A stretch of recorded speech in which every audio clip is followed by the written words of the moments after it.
بتبدأ الحلقة وبيبقوا قاعدين هما التلاتة مفيش شغل، وحتى القناة مشاهداتها بتقل، وبيسألوا بعض احنا ليه مفيش حتى شبح بيجيلنا. واحد صاحب مجين بيبقى في المستشفى وبيتصل بيه فبيروح له وبيقوله عايز يرفع قضية تعويض العمال، فزمايله بيقولوا انه كان سكران ووقع، يعني الحوار ملوش علاقة بالشركة. فبيقعد يقنعه انه لولا الشغل والمدير اللي بيخليهم يشربوا ما كانش سكر ووقع ورجله اتكسرت. فبيقوله طبعا طبعا امال، وبيسيبه ويمشي. بس بيلاقي عمال كتير جايين المستشفى عايزين حد يلحقهم بسرعة وبيبقوا أشباح، فبيقول لهم أنا هساعدكم. بيعمل فلاش باك على حياة العمال في المصنع، واللي بيبقى بينهم واحد صغير في السن بس مش بيعرف يتعامل قوي في المصنع، وبنعرف انه لسه مخلف عشان كده محتاج شغل اكتر استقرار. وبيجي يوريهم ابنه بس بيفتكر انهم بياخدوا تليفونات منهم قبل ما يبدأوا شغل. فجأة بيشوفوا دخان حريق وبيبقى في 3 عمال بره ومش بيعرفوا يتصلوا بالطوارئ عشان التليفونات مش معاهم. فبيروحوا يقولوا للمدير بسرعة العمال جوه المصنع مش عارفين يخرجوا والرشاشات مش شغالة، والتانيين بره بيحاولوا يطفوا بالطفايات بس بتبقى مش شغالة برضه، والطفاية بتنفجر والعامل بيموت، والمدير مش بيتصل بالطوارئ، والعمال جوه بيحاولوا يخرجوا من مخرج الطوارئ بس للأسف مش بيفتح خالص، والمدير بيهرب وبيسيب العمال. موجين بياخدهم وبيروح على المكتب عشان يشوف هيحل الحوار بتاعهم ده ازاي، وكل واحد بيفكر في عيلته اللي مستنياه يرجع ومش طايقين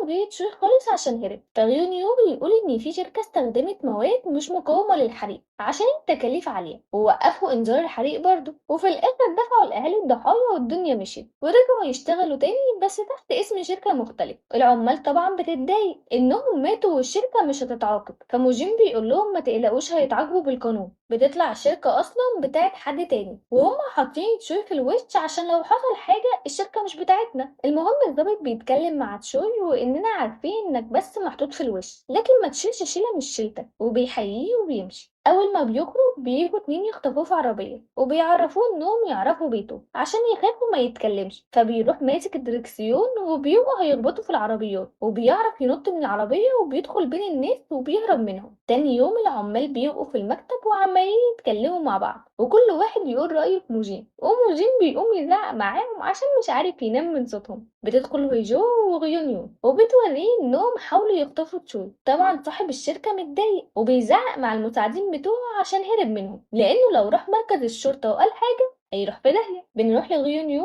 اللي بيقول لهم على حوار ان الشركة مش بتاعة تشوي اصلا، وبيقول لهم هنروح لصاحبته المراسلة يمكن تكون عارفة حاجة عنها. فبتقول لهم ان الشركتين على الورق منفصلين وان تشوي ممكن يكون بيفكر يسلمهم عشان كده هرب. تشوي بيشوف الاخبار وبيشوف فيديو لغيونيو وهو بيقول ان صاحب الشركة الحقيقي حد تاني. بيروحوا هما التلاتة يحضروا حفلة التأبين بتاعة العمال، فواحد من الاهالي بيمسك فيه وبيقول له انت قابض وبيقعد يشتم فيهم، وهي جو بتزعق معاه وبتقول له احنا جايين نساعدكم من غير مقابل وانتوا بتشتمونا. بيقعدوا مع واحد منهم وبيقولوا له ما تساويش، لازم نجيب حق العمال اللي ماتوا عشان يستريحوا. فبيقول لهم واللي عايشين دول مش لازم يعيشوا، وبيطلعوا مدينهم مبلغ كبير جدا. تشوي بيتصل بغيونيو وبيقول له انه عايز يشوفه وهيقول له معلومات عن الشركة، وبيبقى باعت له صورة بطاقته عشان لو ما صدقش يعني انه هو، بس برضه بيبقوا قلقانين. فموجين بيقول له انا اللي هقابله عشان لو في حاجة وكده كده الجنرال هينقذني. وبيروح موجين المكان ومعاه العمال وبيقعدوا يقولوا له انت هتتعاون مع الراجل اللي قتلنا، فبيقول لهم لازم نتعاون معاه عشان نكشف الحقيقة، وهما مش عاجبهم الكلام وكل واحد عايز ينتقم من تشو، فبيحاولوا يدخلوا جسمه وهو بيبعد عنهم، فبيبقى شبه المجنون لما تشو بيجي. فالتانيين بيتلموا حواليه وبيقعدوا يدبوا في الارض، فالارض بتتهز وحاجات بتقع من السقف وهو بيجري وهم وراه لحد ما بيطيروه وبيقع على الارض. فموجين بيفوقه وبيقوله انه لازم يعتذر لارواح العمال. مش بيصدقه في الاول بس بيقوله انه لو ما اعتذرش مش هيقدر يساعده، فبيروح نازل على ركبته وهو بيعيط وبيعتذر لهم ان جري وسابهم بس هو كان خايف وانه كان المفروض يموت. فموجين بيسأله عن الحاجة اللي كان عايز يقولها له وبيسجله وهو بيقول ان الرشاشات كانت بايظة وطلب من الشركة يصلحوها بس طبعا كبروا عشان يوفروا فلوس.